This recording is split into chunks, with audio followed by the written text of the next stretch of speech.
Kalau demokrasi itu cermin, maka survei adalah pantulannya. Dan hari ini, cermin itu bernama Poltreking yang memotret wajah pemerintahan Prabowo Subianto bukan dengan opini liar, tapi dengan angka dan angka yang dingin, angka yang tak bisa disogok narasi. Dan hasilnya, mayoritas publik masih memberi rapor biru, tingkat kepuasan relatif tinggi, stabil bahkan cenderung optimis. Bahkan Poltreking mencatat kepuasan publik ditopang oleh persepsi stabilitas ekonomi, pengendalian harga dan komunikasi politik yang relatif terkonsolidasi. Itu artinya secara permukaan mesin pemerintahan bekerja tidak gaduh dan tidak liar, alias masih bisa terkontrol.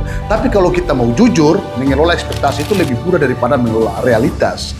Ambil contoh di ekspor ekonomi misalnya, publik mungkin merasa harga relatif terkendali, tapi apakah itu karena kebijakan baru atau siklus global yang kebetulan sedang tidak parah-parahnya? Nah, disinilah letak ikhtiar pemerintah yang paling serius, karena survei tinggi bukan berarti masalah langsung selesai. Justru disitulah muncul jebakan paling berbahaya, yaitu overconfidence. Dan politik bukan soal popularitas sesaat, tapi daya tahan menghadapi krisis. Hari ini, publik mungkin puas, tapi publik Indonesia itu volatil, cepat berubah. Satu kebijakan yang meleset, misalnya BBM naik, pangan melonjak, atau satu skandal elit saja, angka kepuasan itu bisa runtuh dalam hitungan minggu.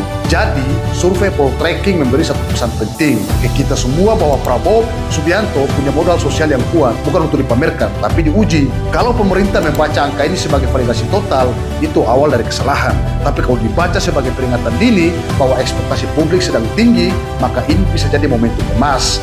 Karena pada akhirnya rakyat tidak hidup dari angka survei. Rakyat hidup dari harga beras, lapangan kerja, dan keadilan yang terasa nyata. Dan disitulah ujian sesungguhnya dimulai.